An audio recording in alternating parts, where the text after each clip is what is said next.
નમસ્કાર વિદ્યાર્થી મિત્રો, ધોરણ 11 વિષય અર્થશાસ્ત્ર યુનિટ નંબર 3 માંગ.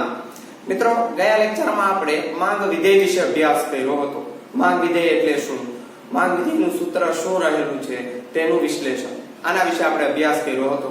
આજના દિવસે આપણે માંગના નિયમ વિશે અભ્યાસ કરવાનો છે. માંગનો નિયમ એટલે શું, માંગનો નિયમ શું કહેવા માંગે છે એના વિશેની આપણે વાત કરવાની છે. વસ્તુની કિંમત અને માંગ વચ્ચે કયા પ્રકારનો સંબંધ રહેલો છે તો તેમની આપણે વાત કરવાની છે. તો સૌથી પહેલા આપણે એ સમજવું જોઈએ કે માંગનો નિયમ એટલે શું. તો કે માંગનો નિયમ એટલે જ્યારે વસ્તુની કિંમત અને વસ્તુની માંગ વચ્ચેના સંબંધની સમજૂતી આપતા નિયમને શું કહેવાય છે, માંગનો નિયમ તરીકે ઓળખવામાં આવે છે.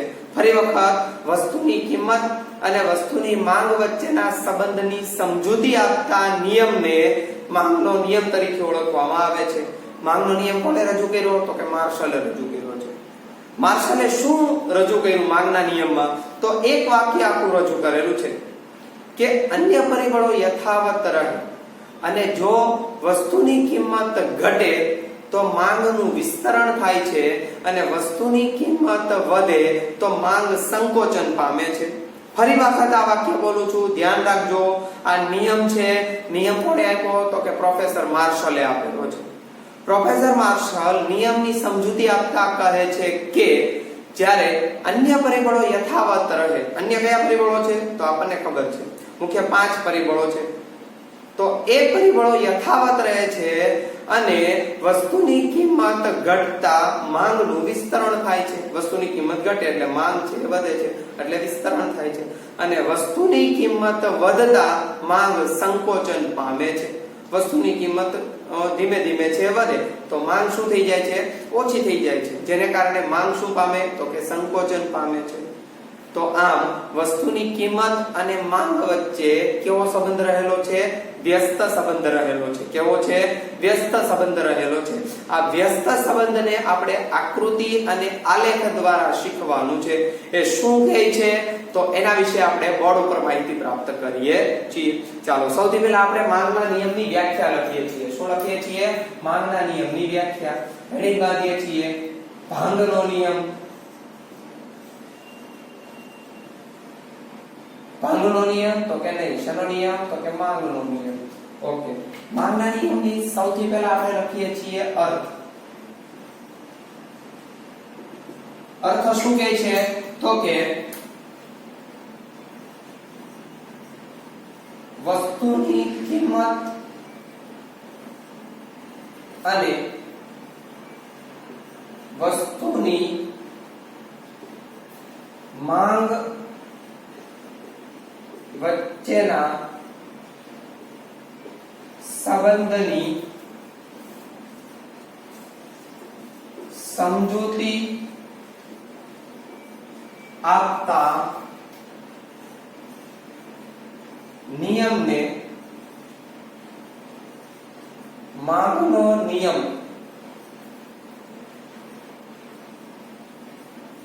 કહે છે. ફરી વખત, વસ્તુની કિંમત અને વસ્તુની માંગ વચ્ચેના સંબંધની સમજૂતી આપતા નિયમને શું કહે છે તો કે માંગનો નિયમ કહે છે.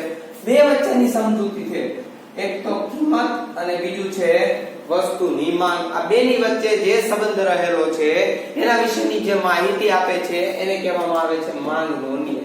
કે હમણાં આપણે જોયું ને કે કિંમત વધે તો માંગનું સંકોચન થાય, કિંમત ઘટે તો માંગ વિસ્તરણ પામે છે. તો એ શું છે તો કે એ આપણને નિયમની સમજૂતી આપે છે અને આ નિયમની સમજૂતી આપે છે એટલે એને કહેવાય છે માંગનો નિયમ. શું કહે છે, માંગનો નિયમ કહે છે. એટલે વસ્તુની કિંમત વધે છે અને માંગ સંકોચન પામે છે, વસ્તુની કિંમત ઘટે છે અને માંગ વિસ્તરણ પામે છે. એટલે સંપૂર્ણ નિયમ એક કિંમત આધારિત છે. એટલે વસ્તુની કિંમત એક પ્રકારનું કારણ છે અને એની માંગ એક પ્રકારની અસર છે. આ બંને વચ્ચે તો કે કાર્યકરણનો સંબંધ રહેલો છે. કેવો છે, કાર્યકરણનો સંબંધ રહેલો છે. એટલે અહીંયા આપણે લખીએ છીએ કે વસ્તુની કિંમત અને વસ્તુની માંગ. તો વસ્તુની કિંમત શું છે કારણ છે. કિંમત વધી એને કારણે માંગ ઘટી અને કિંમત ઘટી એને કારણે માંગ વધી. તો કિંમત એ કારણ છે અને માંગ એ શું છે? અસર છે. શું છે? તો કે અસર છે. તો આ થઈ વસ્તુની માંગના નિયમની વ્યાખ્યા અને બંને વચ્ચેનો સંબંધ, જેમાં કિંમત શું છે? કારણ છે. વસ્તુની માંગ તો કે અસર છે. તમને એમસીક્યુ માં પૂછાય 1 માર્ક ની અંદર કે માંગના નિયમમાં વસ્તુની કિંમત નીચેનામાંથી શું છે? તો શું આવશે? કારણ. અને વસ્તુની માંગ શું રહેલી છે? તો કે અસર રહેલી છે. તો આ તમને 1 માર્ક ની અંદર પૂછાય. તમને માંગના નિયમની વ્યાખ્યા છે 1 માર્કમાં પૂછાય. માંગનો નિયમ એટલે શું? તો કે વસ્તુની કિંમત અને વસ્તુની માંગ વચ્ચેના સંબંધની સમજૂતી આપતા નિયમને શું કહે છે? તો કે માંગનો નિયમ તરીકે ઓળખવામાં આવે છે. તો આ માંગના નિયમની વ્યાખ્યા થઈ. હવે આપણે લખીએ છીએ માંગનો નિયમ. શું લખીએ છીએ? માંગનો નિયમ લખીએ છીએ. માંગનો નિયમ કોણે રજૂ કર્યો? તો કે આલ્ફ્રેડ માર્શલે. કોણે રજૂ કર્યો છે? આલ્ફ્રેડ માર્શલે. તો અહીંયા આપણે લખીએ છીએ નિયમ. નિયમ. ઓકે. કોણે રજૂ કર્યો? તો અહીંયા લખીએ છીએ પ્રોફેસર આલ્ફ્રેડ માર્શલ. માંગના નિયમની રજૂઆત કરતા કહે છે કે જો વસ્તુની કિંમત ઘટતા વસ્તુની માંગનું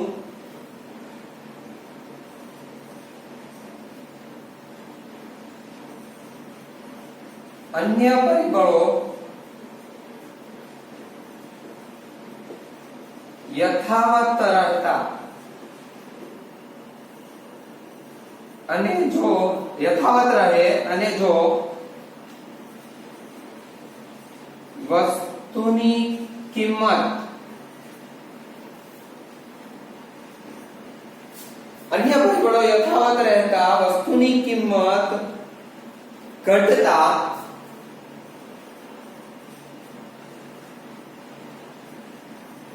માંગનું વિસ્તરણ થાય છે અને વસ્તુની કિંમત વધતા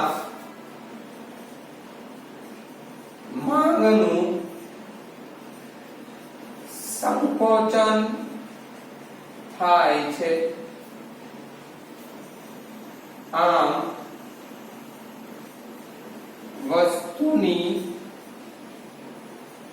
કિંમત અને માંગ વચ્ચે વ્યસ્ત એટલે કે ઋણ સંબંધ રહેલો છે.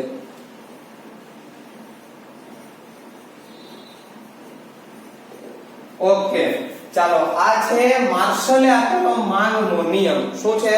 માર્શલે આપેલો માંગનો નિયમ. ફરી વખત માર્શલ છે એ માંગનો નિયમ આપતા કહે છે કે જો અન્ય પરિબળો યથાવત રહે અને જો વસ્તુની કિંમત ઘટતા માંગનું વિસ્તરણ થાય છે અને વસ્તુની કિંમત વધતા માંગનું સંકોચન થાય છે. આમ વસ્તુની કિંમત અને વસ્તુની માંગ વચ્ચે વ્યસ્ત સંબંધ રહેલો છે. કેવો સંબંધ રહેલો છે? વ્યસ્ત સંબંધ રહેલો છે. આ જે વાક્ય છે અથવા તો આ જે નિયમ છે એ કોણે આપ્યો છે? તો કે આલ્ફ્રેડ માર્શલે આપેલો છે. કોણે આપેલો છે? આલ્ફ્રેડ માર્શલે આપેલો છે.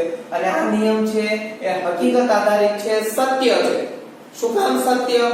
તો ઉદાહરણ તરીકે એક નાનું એવું આપણે એક ઉદાહરણ છે લઈએ. જેમ કે કોઈ એક ચીજ વસ્તુઓ છે, એક પહેલા ધારો કે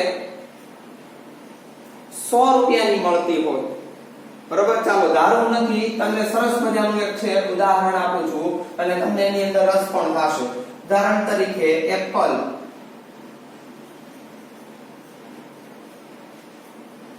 ખાવાનું એપલ લ્યો, એપલ આઈફોન જેને આપણે કહીએ છીએ ને.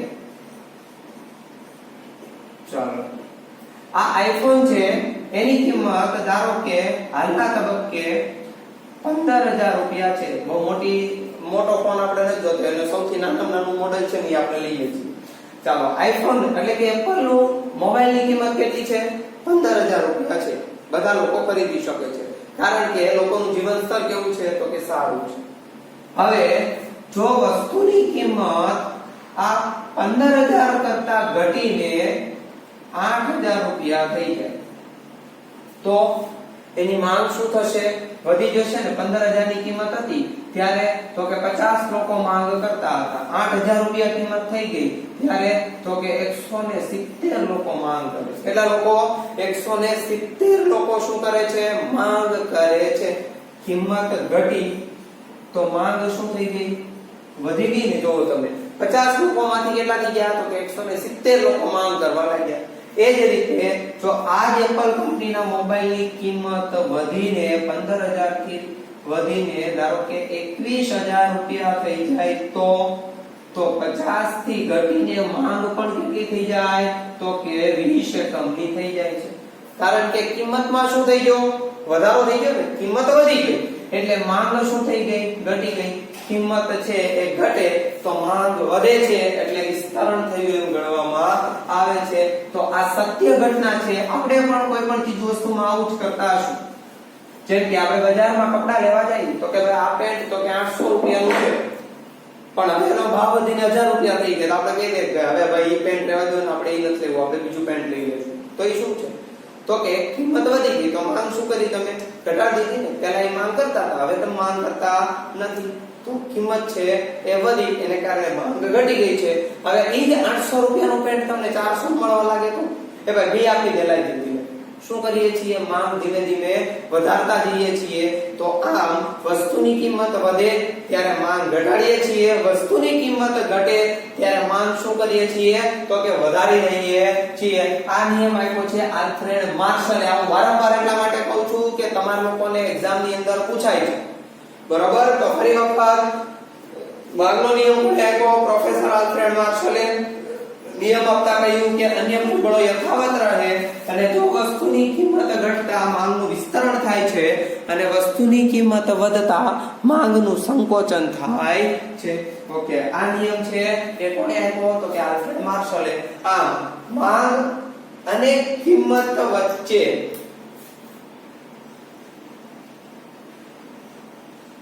કેવો સંબંધ રહેલો છે? તો કે વ્યસ્ત સંબંધ રહેલો છે. કેવો સંબંધ છે? વ્યસ્ત. વ્યસ્ત તમને પરીક્ષામાં આપ્યું હોય તો ઋણ સંબંધ છે. કેવો છે? ઋણ સંબંધ રહેલો છે. કેવો સંબંધ છે? ઋણ સંબંધ. આ ઋણ સંબંધ શું કામ? તો હવે આપણે આકૃતિ દ્વારા જોઈએ છીએ. ચાલો એ પહેલા આપણે પુસ્તકની અંદર જે વાક્ય રચનાઓ આપી છે અથવા તો પુસ્તકની અંદર જે નિયમ આપ્યો છે એક પછી એક નિયમ જોતા જઈએ. જેમ કે માંગનો નિયમ. વસ્તુની કિંમત અને વસ્તુની માંગ વચ્ચે સંબંધની સમજૂતી આપતા નિયમને માંગનો નિયમ તરીકે ઓળખવામાં આવે છે. સૌથી પહેલા આપણે લખી વ્યાખ્યા. ઓકે, જેમાં વસ્તુની કિંમતમાં થતા ફેરફાર એ કારણ અને વસ્તુની માંગમાં થતો ફેરફાર એ અસર છે.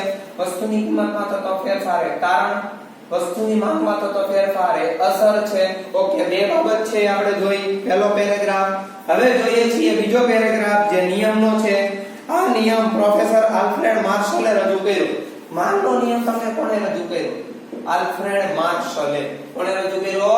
આલ્ફ્રેડ માર્શલે રજૂ કરેલો છે.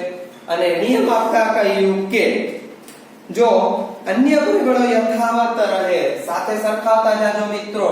બરોબર? અને તમારે લખતો જવાનો છે આ નિયમ. બોલું છું સાથે સાથે લખતો જવાનો છે. જો અન્ય પરિબળો યથાવત રહે તો વસ્તુની કિંમત ઘટતા વસ્તુની માંગનું વિસ્તરણ થાય છે. કિંમત ઘટતા વસ્તુની માંગનું વિસ્તરણ થાય છે અને વસ્તુની કિંમત વધતા માંગનું સંકોચન થાય છે. આમ વસ્તુની કિંમત અને તેની માંગ વચ્ચે વ્યસ્ત અથવા તો ઋણ સંબંધ રહેલો છે. કેવો સંબંધ રહેલો છે? વ્યસ્ત સંબંધ છે અથવા તો કૌંસની અંદર આપ્યું છે ઋણ. બે માંથી એક કોઈ પણ ઓપ્શનમાં આપેલું હોય. MCQ ની અંદર તમને પૂછાય છે કે વસ્તુની કિંમત અને માંગ વચ્ચે નીચેનામાંથી કયા પ્રકારનો સંબંધ રહેલો છે? સીધો સંબંધ, વ્યસ્ત સંબંધ, યુ આકારનો સંબંધ કે આપેલ તમામ. તો કયો આવશે? તો કે વ્યસ્ત સંબંધ. કેવો સંબંધ? તો કે વ્યસ્ત સંબંધ છે. ચાલો આટલી બાબતો તમે લોકો વિડિયો પોઝ કરીને પહેલા લખી નાખો. સૌથી પહેલા અર્થ, પછી લખવાનો છે કારણ અને સંબંધ વચ્ચેનો નિયમ, અને એના પછી પ્રોફેસર આલ્ફ્રેડ માર્શલે આપેલો માંગનો નિયમ.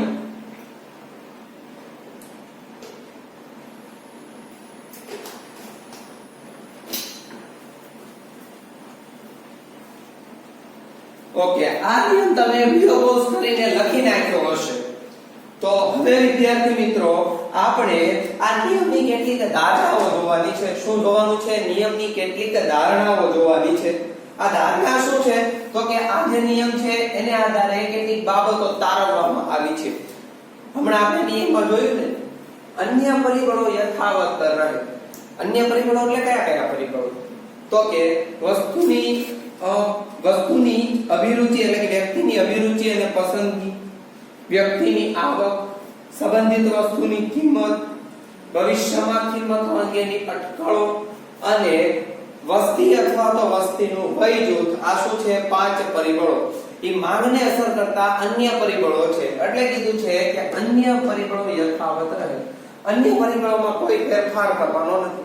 જેમ કે વ્યક્તિની અભિરુચિ અને પસંદગી તો કે સ્થિર રહે છે, એ બદલાતી નથી. વ્યક્તિની આવક તો કે સ્થિર રહે છે, એમાં કોઈ પ્રકારનો ફેરફાર થતો નથી. 10,000 તો 10,000 ને 10,000 છે. તો જે 5 પરિબળો આપ્યા છે એ 5 પરિબળો કેવા છે? તો કે યથાવત છે. એ 5 આ જે નિયમ છે એને આધારે એના કેટલાક ધારણાઓ છે કરવામાં આવી છે. એક પછી એક આ ધારણાઓ જોઈએ કે વસ્તુની કિંમત અને તેની માંગ વચ્ચેનો વ્યસ્ત સંબંધ દર્શાવતો નિયમ કેટલીક ધારણાઓ પર રચવામાં આવ્યો છે. એટલે આ નિયમ છે કેવો છે? તો કે કેટલીક ધારણાઓ ઉપર છે રચવામાં આવ્યો છે. આ નિયમમાં કિંમત સિવાયના માંગને અસર કરતા અન્ય પરિબળો સ્થિર ધારી લેવામાં આવે છે. એટલે જે કાંઈ અન્ય પરિબળો છે બધા કેવા છે? સ્થિર છે. અન્ય પરિબળોમાં 5 પરિબળો. પહેલું કયું? તો કે ગ્રાહકની અભિરુચિ અને પસંદગી સ્થિર રહે છે. તો અહીંયા આપણે એક પછી એક શું લખીએ છીએ? ધારણાઓ.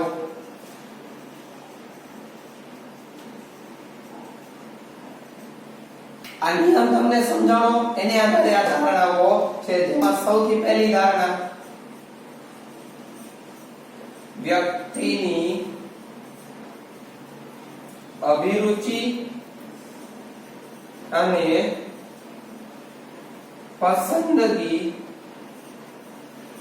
સ્થિર છે. પસંદગી કોઈ બદલાતી નથી. તમે એપલ ના ફોનની પહેલેથી માંગ કરો છો, પછી એના પછી OnePlus સારો મોબાઈલ આવી ગયો, એમાં સારી સિસ્ટમ આવી ગઈ, તોય તમે શું કરો છો? તો કે આપણી પસંદ તો એપલ નો મોબાઈલ જ છે. તમે પેન વાપરો છો, તમે SS ની પેન વાપરો છો, તો SS ની પેન એ તમારી શું છે? પસંદગી છે. પછી બીજી બાર 2 રૂપિયાની ભલે ગમે એવી સારી પેન આવતી હોય તોય તમે એની માંગ કરતા નથી. એટલે તમારી અભિરુચિ પસંદગી કેવી છે? તો કે સ્થિર છે. એમાં કોઈ પ્રકારનો ફેરફાર નથી. પહેલી વાત. બીજી ધારણા, ગ્રાહકોની આવક સ્થિર રહે છે. ગ્રાહકોની આવક સ્થિર રહે છે. આવક કેવી છે? બધાની સ્થિર. તમારી પહેલા આવક 10,000 રૂપિયા હતી, 10 વર્ષ પછી પણ કેવી છે? 10,000 રૂપિયા છે. કોઈ ફેરફાર થતો જોવા મળતો નથી. એટલે ગ્રાહકની આવક કેવી છે? તો કે સ્થિર છે. ત્રીજું, અવેજી અને પૂરક વસ્તુની કિંમતો સ્થિર રહે છે. અવેજી અને પૂરક વસ્તુની કિંમત સ્થિર રહે છે. આ અવેજી અને પૂરક વસ્તુ એટલે શું? તો કે જો અવેજી વસ્તુની કિંમત વધે તો મુખ્ય વસ્તુની માંગ શું થશે? વધી જશે. કારણ કે અવેજી વસ્તુ કેવી થઈ? તો કે મોંઘી થઈ. એને કારણે તો કે એના ગ્રાહકો ઘટી જશે અને સાથે જે મૂળ વસ્તુ છે એની માંગ વધી જશે. શું કામ? તો કે એની કિંમત તો યથાવત છે. એટલે વધારે કિંમત આપીને લોકો ચીજ વસ્તુ ખરીદતા નથી, એટલે ઓછી કિંમત વાળી ચીજ વસ્તુઓ ખરીદશે. એટલે તો કે અવેજી વસ્તુની કિંમત ગમે એટલી બદલાય કે ગમે એ થાય એમાં કોઈ ધ્યાન દેવાનું નથી. એ કેવું છે? સ્થિર છે. પૂરક વસ્તુની કિંમત, સાથે સંકળાયેલી વસ્તુની કિંમત. સાથે સંકળાયેલી એટલે કેવી? તો કે એક વસ્તુ સાથે બીજી વસ્તુ સંકળાયેલી હોય. તમારે ચા બનાવવી છે તો એની સાથે ખાંડ સંકળાયેલી છે, દૂધ સંકળાયેલું છે, દૂધની કિંમત વધે તો એ બાબત ધ્યાનમાં લેવાની નથી. એટલે પૂરક વસ્તુની કિંમતમાં ગમે એટલો વધારો થાય કે ઘટાડો થાય એ બાબતને આપણે ધ્યાનમાં લેવાની નથી. એટલે હવેની વસ્તુની કિંમત અને પૂરક વસ્તુની કિંમત કેવી છે? સ્થિર ધારી લેવામાં આવે છે. એના પછી ચોથું, ભવિષ્યમાં કિંમતો અંગેના અનુમાનો કરવામાં આવતા નથી. ભવિષ્યમાં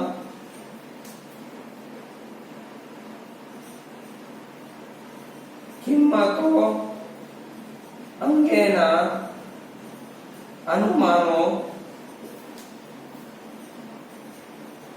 કરવામાં આવતા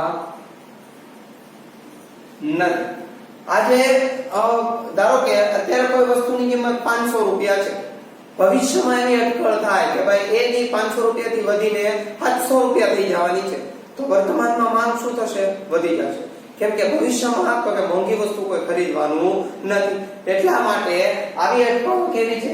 સ્થિર. એમાં કોઈ પ્રકારની અટકળ છે અથવા તો અનુમાન કરવામાં આવતું નથી. એ કિંમત વધે કે કિંમત ઘટે એને ધ્યાનમાં લેવામાં આવતી નથી. એટલે આ પરિબળ કેવું છે? તો કે સ્થિર છે. અને એના પછી પાંચમું અને છેલ્લું,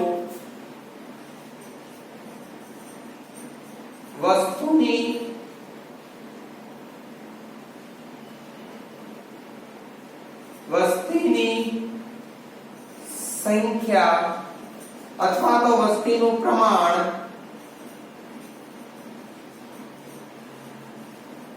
સ્થિર છે. પહેલા 35 કરોડ હતી વસ્તી, 36 કરોડ, અત્યારે 36 કરોડ જ છે, ભલે 121 કરોડ હોય, એને ધ્યાનમાં લેવાની નથી. એટલે વસ્તીનું પ્રમાણ કેવું છે? તો કે સ્થિર ધારી લેવામાં આવે છે. તો કેટલીક ધારણાઓ આ નિયમ ઉપરથી કરવામાં આવી છે, જેમ કે અન્ય પરિબળો યથાવત રહે, અન્ય કયા? તો એ શું છે? આપણી ધારણા છે. એટલે આ 5 પરિબળો શું છે આપણા માટે? તો કે સ્થિર છે. ચાલો આ વિડિયો પોઝ કરીને તમે લખી નાખો. ઓકે, વિડિયો પોઝ કરીને તમે આ બાબત લખી નાખી હશે. હવે માંગનો નિયમ ની વ્યાખ્યા, માંગનો નિયમ અને ધારણાઓ, આની પછી આપણે હવે એક આકૃતિ અને આલેખ દ્વારા આ સમજૂતી છે પ્રાપ્ત કરવાની છે. શેની? તો કે માંગના નિયમ. બરોબર, એને આધારે તો કે એનું વિશ્લેષણ કરવાનું છે. એક પછી એક બાબતો છે એ નિયમની સમજતા જઈએ છીએ, પરંતુ એ આકૃતિને આલેખ દોરવા માટે મારે અહીંયા કેટલી જગ્યા જોશે. આ જગ્યા જોશે એટલે હું તમારા સમક્ષ ઘડીકવાર આ માહિતી છે એ ઇરેઝ કરી નાખું છું. શું કરી નાખું છું? ઇરેઝ કરી નાખું છું. ઓકે, તો માહિતી છે આપણે ઘડીક વખત છે થોડો સમય કાઢી નાખીએ છીએ. આ માહિતી તમે લખેલી હશે તમારે. હવે જે એના પછીનો તબક્કો છે એ માંગના નિયમની સમજૂતી છે. શું છે? તો કે માંગના નિયમની સમજૂતી છે. એક આકૃતિને આલેખ દ્વારા છે માહિતી મેળવવાની છે. જેમ કે અહીં આપણે હેડિંગ આપીએ છીએ માંગના નિયમની સમજૂતી. માંગના નિયમની સમજૂતી. ચાલો, માંગના નિયમની સમજૂતી માંગની અનુસૂચિ અને આકૃતિ અને વિશ્લેષણ પર આધારિત છે, જે નીચે મુજબ છે. સૌથી પહેલા આપણે જોઈએ છીએ માંગની અનુસૂચિ. શું જોઈએ છીએ? માંગની અનુસૂચિ. જેમ કે કોઈ એક ગ્રાહક કોઈ એક ચોક્કસ સમયે વસ્તુની જુદી જુદી કિંમતે વસ્તુના કેટલાક એકમો ખરીદવાની તૈયારી કરે છે, તે દર્શાવે છે કે યાદીને માંગની અનુસૂચિ તરીકે અથવા તો તે દર્શાવતી યાદીને માંગની અનુસૂચિ તરીકે ઓળખવામાં આવે છે. કાલ્પનિક અનુસૂચિ દ્વારા આ બાબતને આપણે સમજી શકાય છે. એવી એક કાલ્પનિક અનુસૂચિ જે હું તમારી સમક્ષ બોર્ડમાં રજૂઆત કરું છું. ઓકે, આની અંદર આપણને 1 લીટર દૂધની કિંમત અને સામે દૂધની માંગ આપેલી છે. ચાલો આપણે અહીંયા લખીએ છીએ 1 લીટર દૂધની કિંમત. એવું નથી આની અંદર જે ઉદાહરણ આપ્યું એ જ ઉદાહરણ તમે લખો, એવું કોઈ જરૂરી નથી. તમને એમ થાય કે મને છાશ લેવી છે તો તમે છાશ લઈ શકો. તમને એમ થાય કે મારે 1 લીટર દૂધ કોલ્ડ ડ્રિંકની ઉદાહરણ લેવું છે તો તમે દૂધ કોલ્ડ્રિંકનું લઈ શકો. તમને એમ તમારે રબડીનું ઉદાહરણ લેવું છે તો તમે રબડીનું ઉદાહરણ લઈ શકો. તો કોઈ પણ વસ્તુનું ઉદાહરણ તમે લઈ શકો છો. 1 લીટર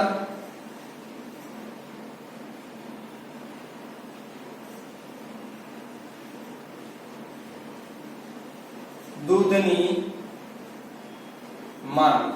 ચાલો સૌથી પહેલા આપણે 1 લીટર દૂધની માંગ અને 1 લીટર દૂધની કિંમત એ બંને વચ્ચે આપણે એક પ્રકારની કેટલીક આંકડાકીય માહિતી ઓળખીએ છીએ. જેમ કે જ્યારે 1 લીટર દૂધની વસ્તુની કિંમત 50 રૂપિયા છે, 1 લીટર દૂધની કિંમત કેટલી છે? 50 રૂપિયા છે. તો સામે માંગ તો કે 1 લીટરની થશે. એની કિંમત ઘટીને 40 રૂપિયા થઈ જાય છે. કેટલા રૂપિયા? તો સામે માંગ વધીને 2 એકમોની થઈ જાય છે. સામે કિંમત ઘટીને 30 રૂપિયા, 20 રૂપિયા અને 10 રૂપિયા થાય છે. તો એની સામે એની માંગ વધીને 30 રૂપિયાની સામે 3 લીટર, 20 રૂપિયાની સામે 4 લીટરની અને 10 રૂપિયાની સામે 5 લીટર દૂધની માંગ થાય છે. ઓકે, આટલી બાબત છે તમને ધ્યાનમાં આવી. કઈ બાબત? તો તમે માંગનો નિયમ યાદ કરો. માંગનો નિયમ શું કહેતું હતું? જ્યારે વસ્તુની કિંમત ઘટે છે ત્યારે તેના માંગના એકમો વધી જાય છે. તો જો નિયમ સાબિત થાય છે, વસ્તુની કિંમત 50 એમાંથી 40 ઘટતી જાય છે, 10 થાય છે. સામે માંગ 1 લીટર દૂધની માંગ હતી, 50 રૂપિયા કિંમત હતી ત્યારે તો ઘટતા માંગ છે વધતા વધતા કિંમત ઘટતા ઘટતા 10 રૂપિયા થઈ ત્યારે એની માંગ તો કે 5 એકમની થઈ ગઈ તો 5 લીટરની જોવા મળે છે. તો આ શું છે? તો કે આ એક પ્રકારના માંગના નિયમની આંકડાકીય માહિતીની રજૂઆત છે. શું છે? આંકડાકીય માહિતીની રજૂઆત છે. આ જ વસ્તુને આપણે એક આકૃતિ દ્વારા પણ સરળતાથી સમજી શકાય છે. કઈ રીતે? તો ઉદાહરણ તરીકે આપણે આલેખો તૈયાર કરેલા છે જેની અંદર આપણે એક પછી એક માહિતીઓ મૂકતા જઈએ છીએ.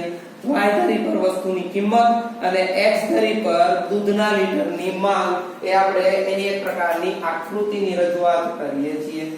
ચાલો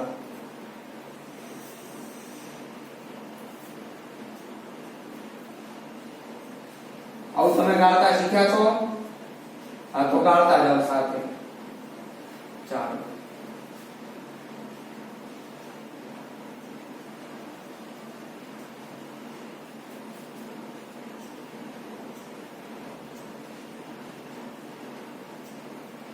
ચાલો આ આપણા માટે છે y ધરી, આ આપણા માટે છે x ધરી અથવા તો x અક્ષ અથવા તો y અક્ષ એવું કોઈ પણ તમે કહી શકો છો. y ધરી પર આપેલી છે વસ્તુની કિંમત, અહીંયા આપેલી છે વસ્તુની માંગ. વસ્તુની કિંમત જ્યારે 10 20 30 40 50 અહીંયા આપણે બધા લખી નાખીએ 60 ની જરૂર નથી. એવી જ રીતે અહીંયા માંગ તો કે 1 લીટર 2 લીટર 3 લીટર 4 લીટર અને 5 લીટરની માંગ થાય છે. ચાલો હવે પછી અહીંયા જે તમને માહિતી આપી છે એને આપણે આકૃતિને ની અંદર છે રજૂઆત કરીએ છીએ જેથી તમે સરળતાથી સમજી શકો. સમજવાનું છે શું? તો કે નિયમ. અને છેલ્લે એક વાક્ય આપ્યું હતું કયું? તો કે વસ્તુની કિંમત અને માંગ વચ્ચે વ્યસ્ત સંબંધ રહેલો છે અથવા તો ઋણ સંબંધ રહેલો છે એ આકૃતિ દ્વારા તમે જોઈ શકશો. ચાલો વસ્તુની કિંમત 50 રૂપિયા ત્યારે 1 લીટર દૂધની માંગ. ચાલો 50 રૂપિયા સામે લીટર તો કે 1. ચાલો બંને ક્યાં ક્રોસ થાય છે? તો કે અહીંયા. ચાલો બિંદુ દર્શાવ્યું છે. 40 રૂપિયા વસ્તુની કિંમત ત્યારે 2 લીટર દૂધની માંગ. કિંમત ઘટીને અહીંયા 40 થઈ ગઈ. 40 ની સામે 2 લીટર દૂધની માંગ. ચાલો તમે જોઈ શકો છો. 30 રૂપિયા કિંમત ત્યારે 3 લીટર દૂધની માંગ. ચાલો 30 લીટર તો 3 લીટર ક્યાં છે? આ 30 રૂપિયા તો 3 લીટર તો કે અહીંયા. ચાલો અહીંયા આપણે દર્શાવીએ છીએ 30 લીટર સામે 30 રૂપિયા કિંમત સામે 3 લીટર દૂધની માંગ. 20 રૂપિયા કિંમત સામે 4 લીટર દૂધની માંગ. ચાલો 20 રૂપિયા કિંમત 4 લીટર ક્યાં છે? તો કે અહીંયા. ચાલો અહીંયા છે આપણે શું કરીએ છીએ તો કે બિંદુ દ્વારા માહિતી દર્શાવીએ છીએ. ચાલો 10 રૂપિયા કિંમત ત્યારે 5 લીટરની માંગ, 10 રૂપિયા કિંમત એની સામે 5 રૂપિયા 5 એકમ અથવા તો 5 લીટર દૂધની માંગ.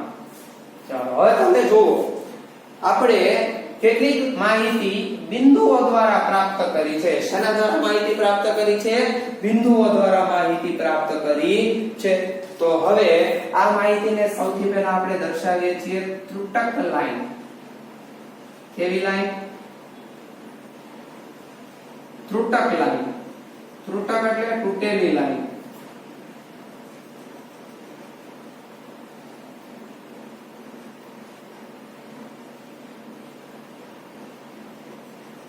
ચાલો એ જ રીતે અહીંયા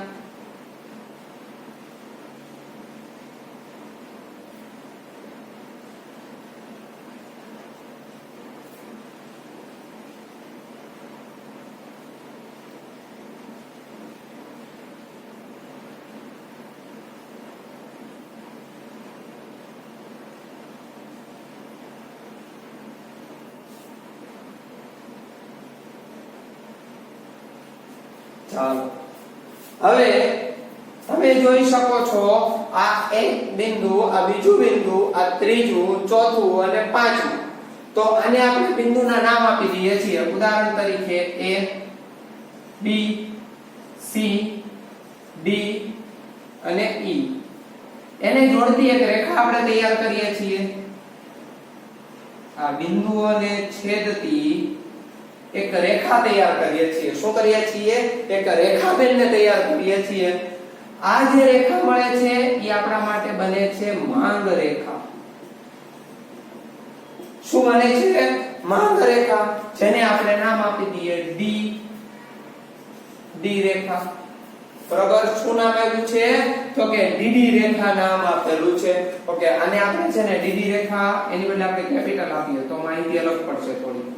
ચાલો આને આપી દીધી આપણે DD રેખા નામ આપી દીધું છે. હવે જુઓ તમે શું કર્યું અત્યાર લગી આપણે તો કે જે નિયમ હતો એ નિયમને આપણે આંકડાકીય માહિતીમાં રજૂઆત કરી એટલે આનું સૂચિત હોય અને આંકડાકીય માહિતીમાંથી આપણે એનું એક શું કર્યું છે આકૃતિમાં વિશ્લેષણ આકૃતિની અંદર દોર્યું છે એટલે માહિતીને આકૃતિ દ્વારા રજૂઆત કરી છે. ફરી વખત જે નિયમ છે એને આંકડામાં દર્શાવ્યો એ નિયમને આપણે આકૃતિમાં રજૂઆત કરી છે. જેમ કે x y ધરી ઉપર વસ્તુની કિંમત, x ધરી ઉપર વસ્તુની માંગ, 1 2 3 4 5 લીટરની માંગ, 10 20 30 40 50 એ કિંમત આપેલી છે. જેમાં આપણે અહીંયા આંકડાઓ આપ્યા છે એ જ આંકડાઓને આપણે માહિતી દ્વારા રજૂઆત કર્યા, બિંદુ દ્વારા રજૂઆત કર્યા છે. એને ABCD નામ આપી દીધું છે અને આ બિંદુઓને જોડતી એક પ્રકારની રેખા આપી છે. શું આપી છે? રેખા આપી છે, જેને આપણે નામ આપેલું છે DD રેખા. આ DD રેખા એ આપણા માટે શું છે તો કે માંગ રેખા. એટલે અહીંયા આપણે દર્શાવી દીધું છે માંગ રેખા. ચાલો દૂર છે થોડુંક નજીક લાવી દઈએ આપણે. અહીંયા નામ આપી દઈએ છીએ માંગ રેખા. માંગ રેખાની માંગ રેખા. શું નામ આપ્યું છે? માંગ રેખા. ચાલો હવે તમને આ ક્લિયર કોન્સેપ્ટ છે ક્લિયર થઈ ગયો હશે. બરોબર, જ્યારે વસ્તુની કિંમત ઘટતા માંગનું વિસ્તરણ થાય છે અને વસ્તુની કિંમત વધતા માંગનું સંકોચન થાય છે. આ કોન્સેપ્ટ તમને શું થઈ ગયો તો કે ક્લિયર થઈ ગયો છે. હવે આ જ માહિતીને આપણે જે રજૂઆત કરી છે એનું વિશ્લેષણ જોઈએ છીએ. હમણાં જે મેં કથા કરી ને એ કથા એક પ્રકારનું શું છે તો કે વિશ્લેષણ છે. શું છે? વિશ્લેષણ છે. ઓકે, એક પછી એક માહિતી જોતા જઈએ. આકૃતિમાં x ધરી પર દૂધની માંગ લીટરમાં અને y ધરી પર દૂધની લીટર દીઠ કિંમત દર્શાવેલી છે. x ધરી ઉપર વસ્તુની માંગ, y ધરી ઉપર વસ્તુની 1 લીટર દૂધની કિંમત દર્શાવી છે. પુસ્તક સાથે રાખજો. અનુસૂચિ મુજબ આકૃતિ દોરતા બિંદુઓ ABCDE પ્રાપ્ત થાય છે. જો તો ABCDE આ શું થયા? આકૃતિ દોરી એટલે આપણે બિંદુ પ્રાપ્ત થયા છે. આ પ્રત્યેક બિંદુ જુદી જુદી કિંમતે થતી દૂધની લીટર દીઠ માંગ દર્શાવે છે. આ બિંદુને જોડતી રેખા DD એ માંગ રેખા છે. ચાલો D બિંદુ શું દર્શાવે છે? તો કે વસ્તુની કિંમત જ્યારે 40 રૂપિયા હોય ત્યારે તેની માંગ 2 એકમની થાય છે. આ ઈ બિંદુ શું દર્શાવે છે? જ્યારે વસ્તુની કિંમત 10 રૂપિયા હોય ત્યારે તેની માંગ 5 એકમની થાય છે. તો એ શું છે? તો કે આ બિંદુઓ કેટલી કિંમતે વસ્તુની કેટલી માંગ છે તે દર્શાવે છે. ઓકે, ચાલો હવે આગળ જોઈએ છીએ એની અંદર કે આ જોડતી રેખા, આ જે એક એક બિંદુને જોડતી રેખા છે ને એ ડીડી રેખા છે. એ ડીડી રેખા એટલે કઈ? તો કે માંગ રેખા છે. આકૃતિમાં એ બિંદુ દર્શાવે છે કે દૂધની 50 રૂપિયા પ્રતિ લિટરે કિંમતે 1 લિટર દૂધની માંગ થાય છે. થોડું ઓકવર્ડ વાક્ય છે આની અંદર. આ 1 લિટર દૂધની માંગ એ બિંદુ દર્શાવે છે શું? તો કે 50 રૂપિયા કિંમતે 1 લિટર દૂધની માંગ દર્શાવે છે. કયું બિંદુ? આ એ બિંદુ. કયું બિંદુ? એ બિંદુ દર્શાવે છે. બી બિંદુ દર્શાવે છે કે દૂધની રૂપિયા 40 પ્રતિ લિટરે કિંમતે 2 લિટર દૂધની માંગ થાય છે. પી બિંદુ શું દર્શાવે છે? 40 રૂપિયા કિંમત હોય ત્યારે 2 લિટર દૂધની માંગ દર્શાવે છે. શું દર્શાવે છે? 40 રૂપિયા કિંમતે 2 લિટર દૂધની માંગ દર્શાવે છે. જ્યારે ઈ બિંદુ, ચાલો ઈ બિંદુ આવી જાઓ, સીડી ને કાપી નાખો, ખાઈ જાઓ અને ઈ બિંદુએ આવી જાઓ. ઈ બિંદુ દર્શાવે છે કે 10 પ્રતિ લિટર કિંમતે 5 લિટર દૂધની માંગ થાય છે. 10 રૂપિયા કિંમતે 5 લિટર દૂધની માંગ થાય છે. સીધું વાક્ય લખો તો પણ એ માન્ય છે. બરોબર? ચાલો તો આગળ જોઈએ. આમ આકૃતિમાં બિંદુઓ ABCDE ને જોડતી DD માંગ રેખા પ્રાપ્ત થાય છે. આ શું છે? માંગ રેખા. DD રેખા ઈ કઈ છે? તો કે માંગ રેખા પ્રાપ્ત થાય છે. જે ડાબી બાજુથી જમણી બાજુ, જોજો અહીંયા અહીંથી શરૂ કરીને આ બાજુ, એટલે ડાબીથી જમણી બાજુ. કઈ બાજુ છે?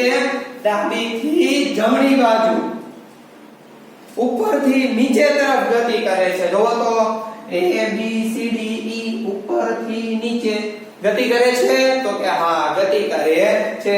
ફરી વખત ડાબીથી જમણી, પરંતુ ઉપરથી નીચે, ડાબીથી જમણી, ઉપરથી નીચે એ તરફ ગતિ કરે છે. એટલે આકૃતિમાં DD રેખા ઋણ ઢાળ ધરાવે છે. આકૃતિમાં DD રેખા કેવો ઢાળ ધરાવે છે? તો કે ઋણ ઢાળ ધરાવે છે. કેવો ઢાળ? તો કે ઋણ ઢાળ ધરાવે છે. એટલે વસ્તુની કિંમત અને માંગ વચ્ચે વ્યસ્ત સંબંધ છે અથવા તો ઋણ સંબંધ છે અથવા તો ઋણ ઢાળ ધરાવે છે. આમ માંગનો નિયમ છે એ અહીં પૂર્ણ થાય છે. શું થાય છે? માંગનો નિયમ અહીં પૂર્ણ થાય છે. તો તમારી સામે જે આકૃતિ અને આલેખ દોરેલા છે એક વખત તમે આકૃતિ પોતાના પાઠ્યપુસ્તક રફબુક ની અંદર છે દોરી નાખો.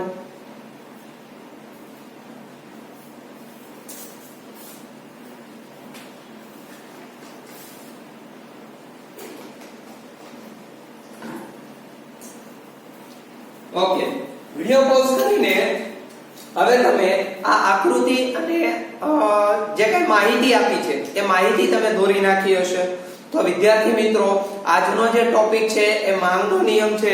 આ માંગનો નિયમ છે લાંબો અને વધારે સમજાવવાનું કારણ એક જ છે. કયું? તો કે મોસ્ટ આઈએમપી પ્રશ્નો છે. 5 માર્ક ની અંદર તમને આટલી વસ્તુ પૂછાય છે. કેટલા માર્કમાં? 5 માર્કમાં. ભાગ્ય ખરાબ હોય તો 3 માર્કમાં પૂછાય. બરોબર? પણ આપણા ભાગ્ય સારા હશે એટલે 5 માર્ક ની અંદર પૂછાય છે. એવું આપણે પોઝિટિવ વિચાર કરવાનો.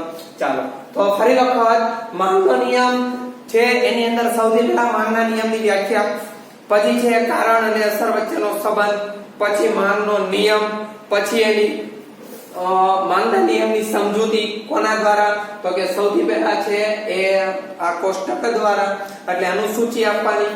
પછી એ અનુસૂચિ દ્વારા આપણે આકૃતિ છે દોરવાની. આ આકૃતિ દોર્યા પછી એનું વિશ્લેષણ કરવાનું કે x ધરી ઉપર આ માહિતી, y ધરી ઉપર આ માહિતી, બિંદુ ABCD દોરતા છે આપણને આવી માહિતી પ્રાપ્ત થાય છે. જે ડાબીથી જમણી ઉપરથી નીચે રેખા મળે છે જેને ઋણ દર્શાવે છે. આ શું કર્યું આપણે? વિશ્લેષણ કર્યું છે. ટૂંકમાં તમારી સમક્ષ વિશ્લેષણ કર્યું. વિશ્લેષણના ઘણા બધા મુદ્દાઓ છે તારવવામાં આવે છે. તો વિદ્યાર્થી મિત્રો આ છે એ માંગનો નિયમ છે. માંગનો નિયમ આપણા માટે મોસ્ટ આઈએમપી છે. નેક્સ્ટ લેક્ચર ની અંદર એના વિશ્લેષણ વિશે આપણે વાત કરવાના છીએ. તો વિદ્યાર્થી મિત્રો આજના લેક્ચરમાં જે તમારે ચાલ્યું છે એ લેક્ચરની અંદરનું તમારે એક વખત છે લખવાનું છે અને સાથે પાકું કરવાનું છે.